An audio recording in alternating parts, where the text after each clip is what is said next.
Yo, yo, yo, yo, yo. What is going on, CoD Familia? It is your boy BN, aka Mr. Kingdom Builder. And today, we have a long, once again awaited, but yet again returning guest joining us for what probably will be an action-packed and well and long overdue update and refresher on everything that is them, the game, and their thoughts. Welcome, the one and only Nephisto. Hey, what's up? So you're joining us back today after it's been a while since we last chatted. I think the last time we got together, correct me if I'm wrong, that was with Strange and you. I think we chatted for a bit.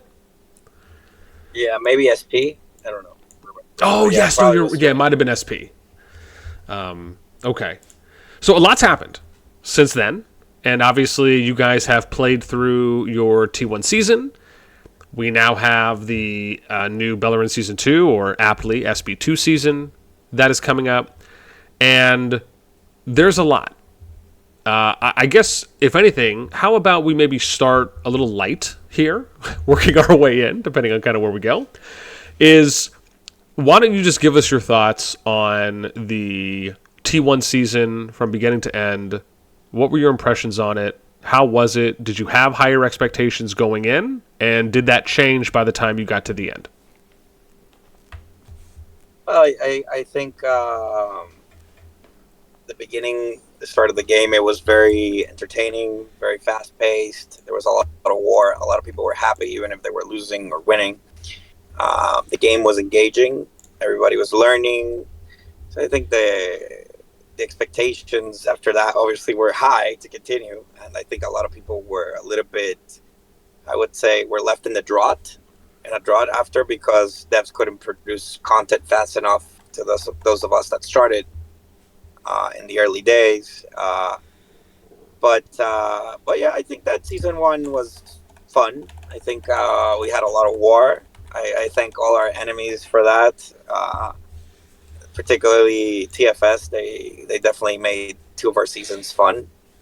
A lot of people think that we are angry or bitter about losing, but we're happy for the fights. We really enjoy fighting, especially. And I especially talk about my crew. We played to kill and to fight and to be the best in our fighting units.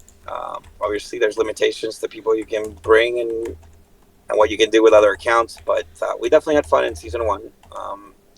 There's a lot of room for improvement from the developers. I think that they have improved a lot, and I think that they're balancing the game properly. I haven't seen crazy stuff happening yet. Maybe I'm not going to say anything because we're starting a season. There's a lot of new things and a lot of new toys, new heroes, new mechanics. So, yeah. Okay. Yeah, no, I'll say this. I mean, I think, and I covered along with others, but being able to enjoy the S2 Plus season, where there was really, for the most part, your group or your KVK, along with TFS, Dust On, FSTDR, that were there really fighting for the longest. Your guys' KVK lasted clearly the longest, at least as it pertained to Final Zone, and for the duration of fighting. There were, of course, a couple others that lasted a decent bit of time, but I think being able to get that much fighting out of that group, as you stated, really has to be more or less the biggest enjoyment and the biggest pleasure that alliances and fighters really want and hopefully expect. I mean, would you more or less say that that's pretty accurate as far as whether or not you're getting PvP early on in the season? If anything, you're really just looking to try and have as much PvP as you can and have it be as long lasting as you can. Yeah, that's correct. I mean, I'll tell you what, I promise you, I don't know if there's ever going to be another war like that one when I was in BXS and it was TFS and like 5 other alliances versus us. There was one day, there was a battle that lasted close to 17 hours, nonstop. And I mean nonstop. I was using blues that were out of stamina. I was just dropping anything I could into the battlefield just to stay helping. And people I remember people going to bed, waking up, coming back.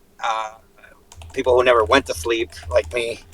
Uh, it was probably the best moment in COD. I think that war. I mean, we held I don't know how many waves, and I'm not talking about just when I say a wave, it was like an hour of nonstop fighting, and we probably got like 16 or 17. And at one point, there was a smaller alliance on the other side, and just when we thought we were going to get a break, T3s and T4s start charging at us, and I'm like, "Oh man, this is not going to end well. This is not going to end well." It was like at hour 15 or 16, we killed that wave, and Jason brought another wave.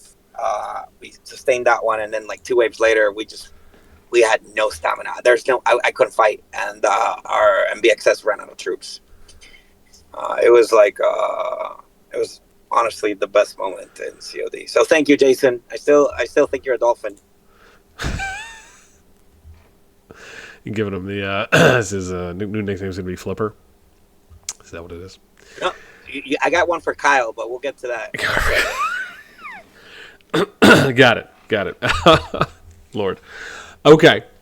And I will say this, right? For me, I think the again, if that was, I guess, the first 2 where it was with Jedi and DX as well, and you guys going at it, for me at least, I can say without a doubt that has to be and I'll say for what I've witnessed, right, and for what I was there for to watch. That to me is still the epitome of like just open Exhibit A, phenomenal, fantastic open field, just all out warfare. I will remember that for probably forever. That was one of the most enjoyable, just day over day fights in the open field that I've enjoyed witnessing so far. Just really for the sheer number and volume of people that were there, how much just constant lag was for the periods as well when there was just hundreds of people. I mean, it probably to this day I would argue is probably the largest, most participated and attended in fight that at least I've seen so far. Yeah, and I think that with the new mechanics, more troops, it's less likely to be repeated as well, right? Because the way the game is going, there's going to be more fighting, but it's going to be shortened by the amount of troops required to fill Legion. Maybe at some point it'll balance out when the average T5 goes over 120, 130 million. But I think that it's going to be hard to beat those fights, especially excitement, right? The game was pretty new. The animosity was at all-time high. It was amazing. Yeah. No, definitely a lot of feels on both sides. Okay, so T1.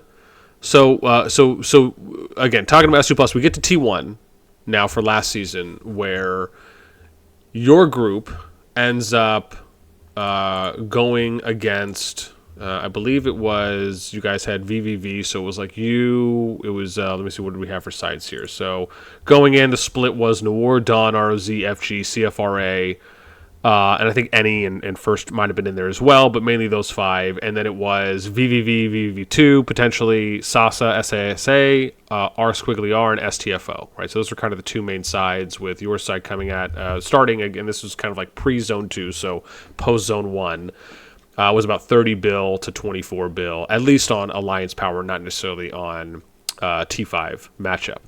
But then this big thing happens, right? So Zone 2, I think it was in Belagira or Parhelion, opens up for you guys. You're basically having what is going to be the first course, if you will, to a delectable 7 to 11 course meal is what we're hoping. And NOIR gets an early crack at VvV, and they get an early crack as well. At this time, Bob is still there, and you guys are fighting it out in the zone. Prior to Bob leaving, what was the excitement level? What was the expectation there on last season, where you knew what the matchups were? Were you excited for fighting in Zone 2? And then did you also feel that there was the potential for there to be more sustainable PvP going into the future zones leading up to Final? Yeah, I had a big expectation of Bob. I have to be honest. It's a touchy subject because, first of all, that's not like the type of player I really respect, because he was supposed to be basically the shield of that alliance, and be basically their tank and their morale and whatnot. And prior to even doing what he did, which I'm not going to go into that, everybody has their choice to make and whatnot, and I respect that. But he was playing the back line, right? He's worried about his kill ratios. He's playing the safe attacks, and I honestly, I don't know. I expected more from him in the sense of his responsibility to his team. Like, I don't care. A lot of people say, "Oh, you just charge in and you're a Zerg. You don't run out of troops. You don't care," and that's not true. We could play micro, right? I could just pull back and just fight from the back, but that's not really the purpose of and what my account was basically built for. I play for the team, and when I say that, I really mean it.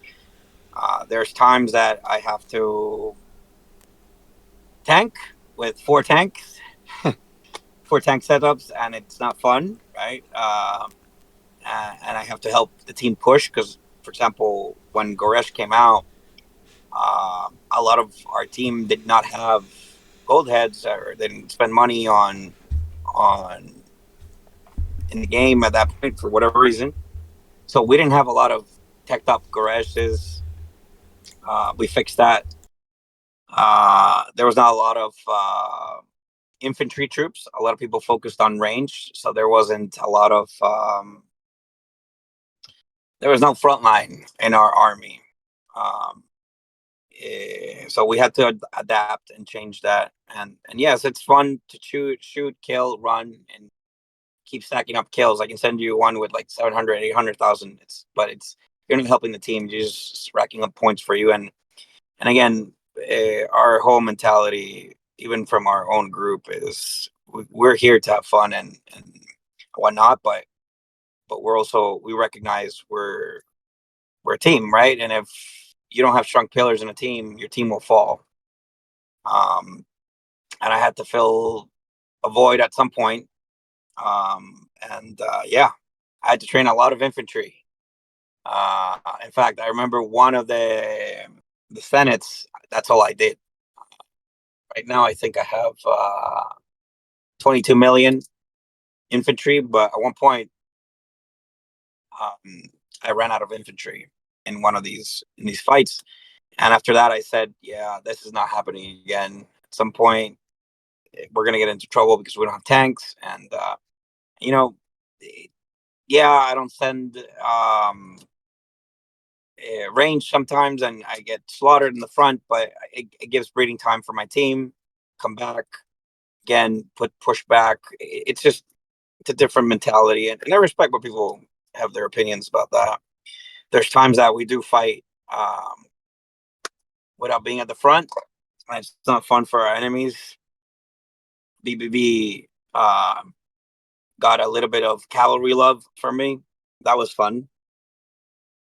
Um, but yeah, BVV. I think it's a great crew. And by the way, I would say the same thing about the TFS people and whatnot, even if though they hate me or dislike me. I don't judge people. I mean, this is a game, right? We're having fun, and the animosity is part of the adventure. Especially Jason, right? Jason made my gaming experience in CoD much better. I miss him. The devs need to give me another season if he survives the last one, to go finish him. But yeah, BVV think that they lost their general, and after that they were not motivated to fight. But they still put up a fight.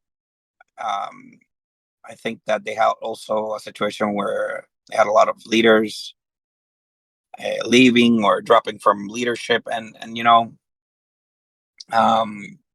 same thing happened in BXS. I saw it internally, right, where one day I would wake up to one leader, then the next day another leader. It was like a headless chicken, right? You're running around, but you don't have visibility. You don't have an objective, which is one thing I gotta give hands down to Satoru.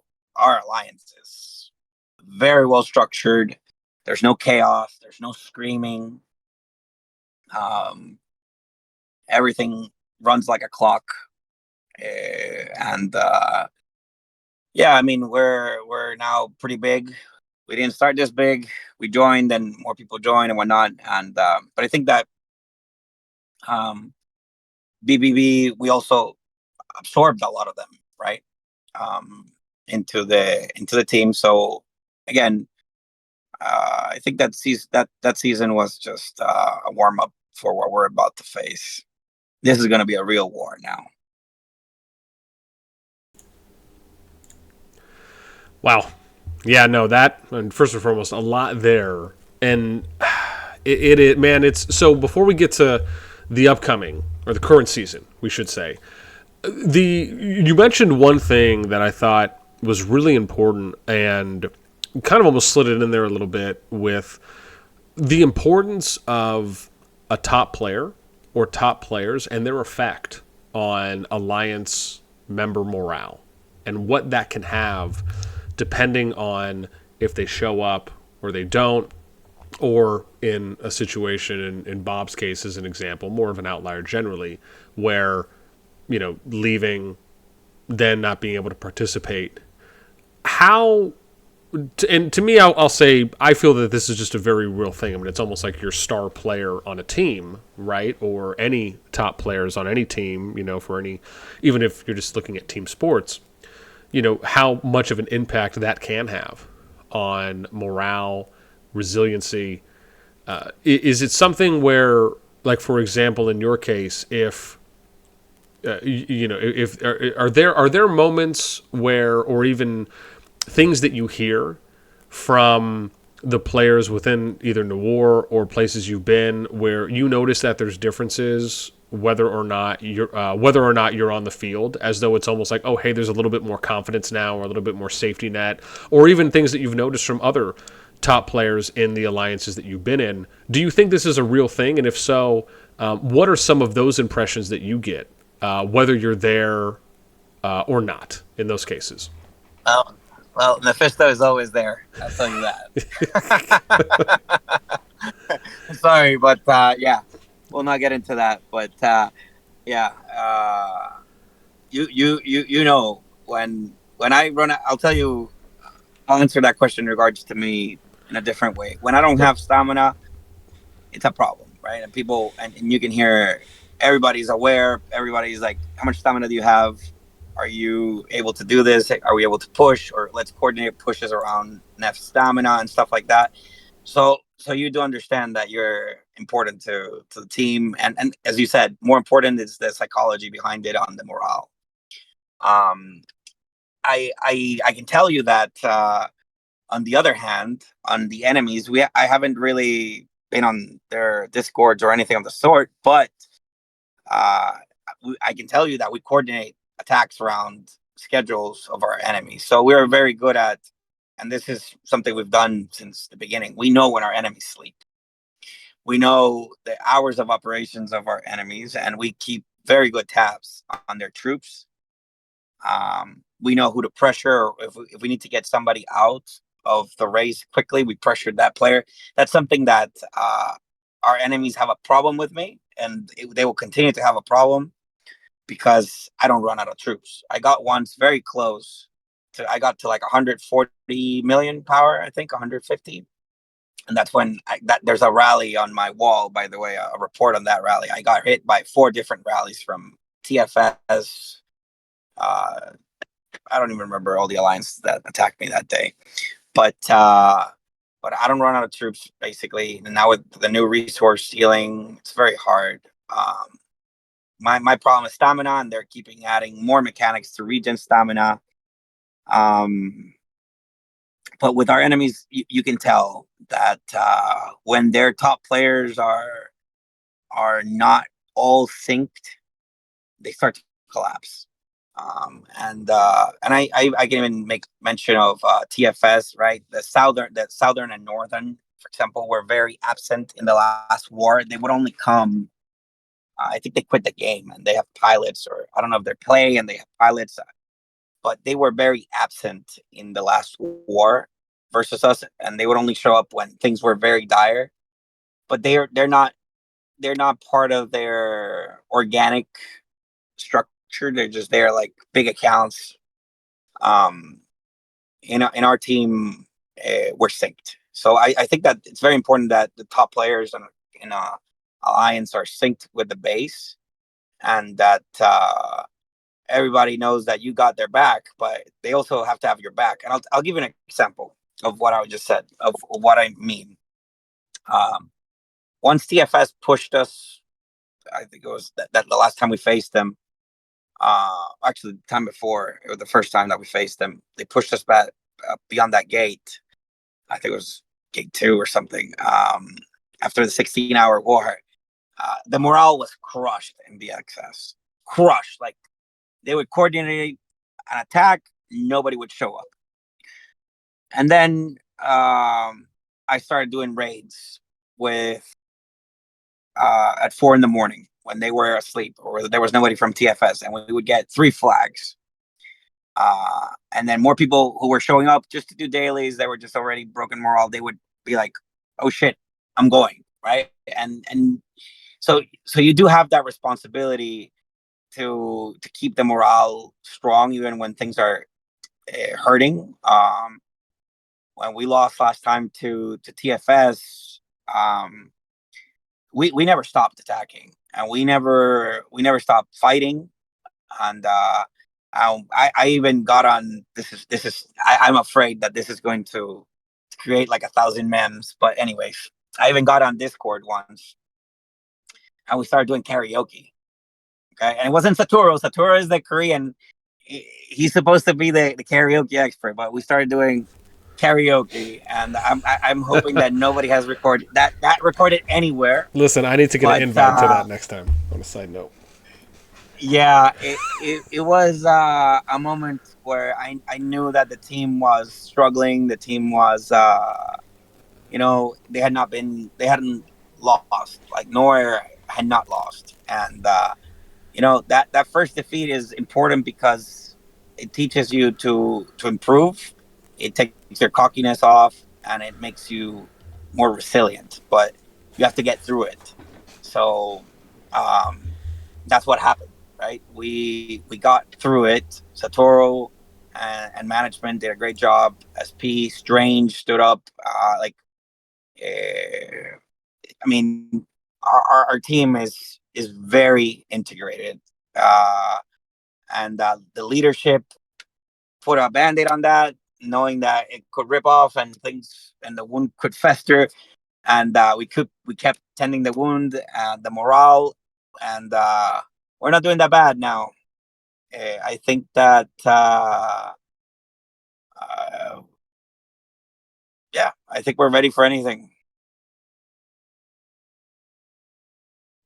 But yeah, top players are vital to be team players, not egocentrics. And the ego players, like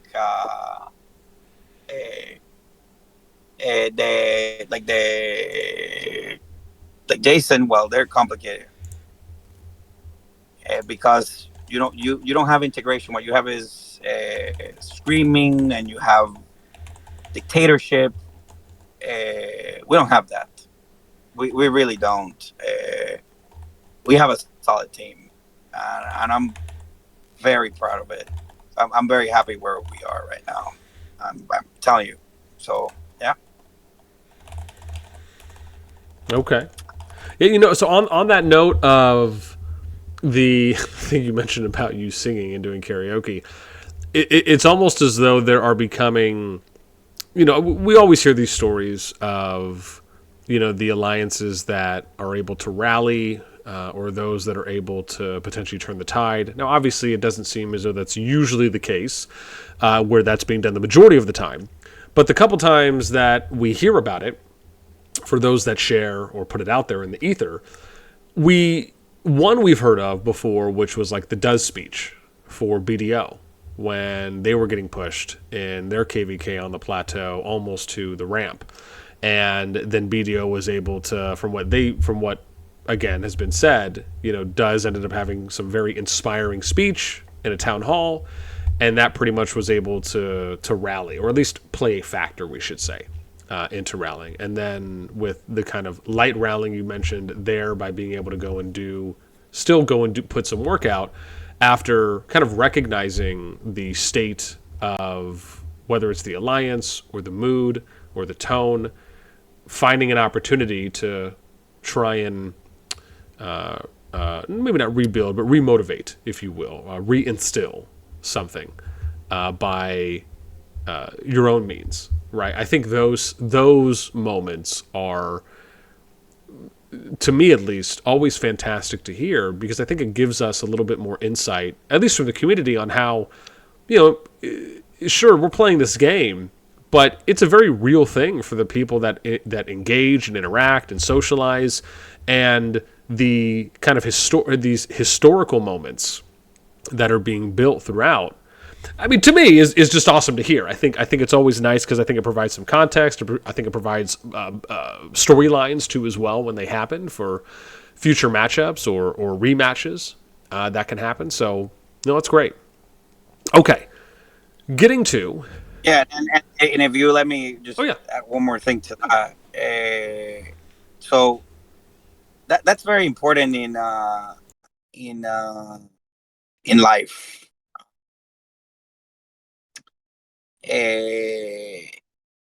The not quitting, not yielding is important. Like, you're gonna fall in life, and you need to learn to get up.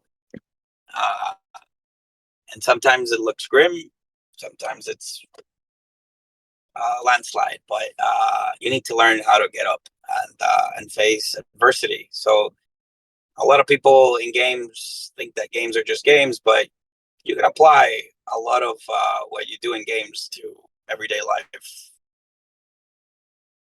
in a positive way. No, very much so. Well said. Okay, let me get to the next piece here for you, which is the current season. So we're in Valorant Season 2, or SB2 for short. The matchup at the moment, from what I have been told, is we have, and actually while I'm doing this, I will also pull up the board so we have some visual references, but it's we have NA, or N.A. We have TK and FSK, and they're going up against GG, NOIR, UDF, and Gray. Now, NA and FSK coming in for those two at about 26.1, close to 26.2. Bill just between the two. For NOIR and GG, this is coming in at 27, 28.2, give or take. So again, looking about 2 bill difference, at least if we're just comparing the top 4. And has K and Q, I don't know if K and Q has decided on who they're with, or if you know that, because I don't have them listed for me. Okay, so let's do this then. We'll do K and Q. Got that added, easy.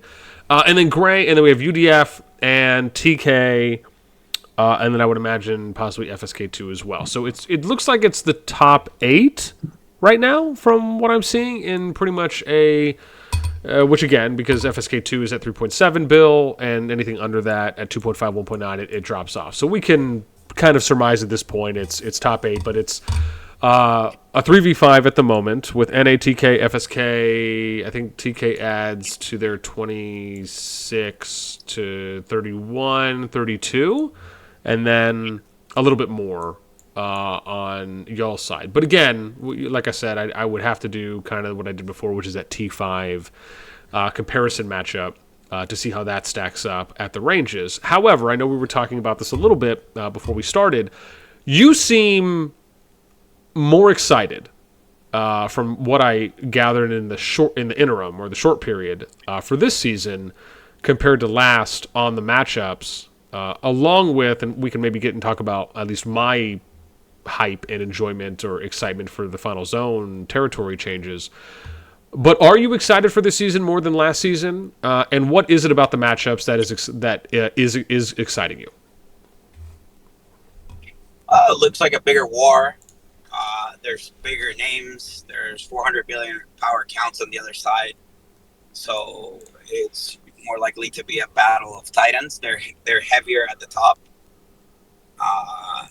They have a good concentration of power in big accounts, so I'm going to guess that there's going to be a lot of very strong accounts to fight, which is always fun. I mean, NA, from what we've seen in row, they have been our strongest opponent, so we're definitely eager to fight them. I'm thinking that in Zone 2, maybe they won't fight. Hopefully they do. But I don't know. I just feel like the setup, we are at a very good point also in our alliance. Everything is, as I said earlier, it's very clean. Everything is very organized. So I would feel confident right now with fighting basically the best teams and just being happy with the results because we know we're ready. We're ready. So I think that it's just the map looks better. It looks like there's going to be a lot of war. I'm excited to think that we're going to be fighting till the end of the season. I hope so. Yeah, that's really what I'm looking forward to. Okay. Yeah, it's again with this map for SB2, right? They didn't really do that, that much of changes if we're talking about the entirety of the map. But the one area they did make significant changes to, which is the final zone. And compared to last season for Beller in season 1 for the current variation, on there they have the choke points kind of pushed up a little bit farther, right? They have the 4 spires kind of spreading out in front of the dragon. But however, this season, and it's a lot more clustered. This season, however, they put the spires and the hard chokes shortly in front of the passes, right? Kind of having it be like an opening or a staging area right in front of the passes. And then from the spires up to the dragon, it's for the most part pure open field with some terrain, right? Kind of mixed in and spread out, leading up to the 3 plateaus, but predominantly the center dragon plateau. This to me is something that, and again, obviously we'd love to hear your thoughts, but this is something to me that a number of top players, top alliances, community in general, for the most part, has really been advocating for is, hey, look, we're okay with chokes, but we would just love to have something that gives us a little bit more open field, so that way one cav can have have a greater opportunity to show itself. To where maybe we can just get more general troop diversity as well. I think infantry is obviously this season is going to be showing out a lot more as well. People are already kind of clamoring about the infantry meta, but obviously we could touch on that in a moment. But what are your thoughts on what I at least feel are improvements to the final zone here in SB2? Again, do you like the direction? Not? What do you think? Yeah, I think the devs have heard the player base and they're making adaptations to the game that are productive, and I think that if they keep going that route, more players are going to be happy, the community is going to grow, and the fun is going to continue. I honestly think that a lot of the situations in the last season for example, the situation that TFS faced with that choke point was just dreadful. But I think that the devs are listening. That's all I'm going to say on that, and that they are trying to keep the balance, and they're being very careful with what they add and what they remove. As I told you earlier, there was a change on Wild Chain Strike that nobody talked about, nobody noticed, but it happened. Yesterday we were discussing it. So yeah, I'm pretty happy with what is happening in the game. So this, no, thank you for sharing. So this is a kind of a nice segue into something that I just think is more appropriate constructive criticism, right? You mentioned that there was a change that happened to the pet skill chain strike, and something that we've noticed for a while as well. I guess the last thing I'd love to hear from you, again, as we kind of close some things out. I know this one is going to be a little shorter than usual. So if I can hit you with a quick two-parter. One, what are your thoughts on the shadow changes that we have been seeing and has been a kind of a consistent trend? Do you just think, hey, we just need to be more transparent? If they make changes, whatever it may be, they just need to give some kind of a hotfix announcement, whether that comes from the notice board or other, or, you know what, just include all of those things in maybe a Discord announcement, update patch notes. What are your thoughts on the shadow changes and just, again, your feeling, or even if you've heard from others as well and how they feel about it? Yeah, they need to. I think that the more vocal they are, will be better. I think that shadow change was caught everybody by surprise, and we don't really understand what happened. But yeah, it was a surprise for everybody. They need to be. I think the devs need to be vocal about what they're doing to the game, just out of respect for the player base, No, completely understood. I gotta go. So thank you for having me. Always. Any shout outs, war declarations as usual here at the end? Nah, we're gonna have fun. That's all. Okay. All right, Neff. Well, hey man, as always, thank you so much for stopping by.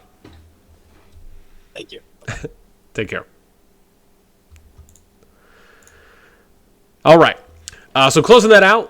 Again, a little shorter this time. I know usually I try and do some of the interviews a little bit longer, as most of you know. But again, was happy to at least get a little bit of time here today and with Neff. Hopefully we'll be able to have him back on for a little bit longer of an opportunity to chat a bit more. I know there was a number of topics that I was also hoping to get to, some that we were talking about before we started. But once again, thanks so much, Neff, for coming on. And as always, right, if you guys are interested, I know one of the things I often, or at least try to remember to talk about in the interviews, is if there's someone that you'd like for me to hit up or interview next, please feel free to let me know in the comments for anyone, who, why, how I can get a hold of them. Always happy to hear any possibilities. I think one of the things that I was actually talking with Nat before we started was about the looking to kind of get with subject matter experts. And so it's kind of something I've been tinkering a little bit with as kind of an educational and informative series that has kind of been twerking up here in the brain, if you will. But as always, hope you enjoyed.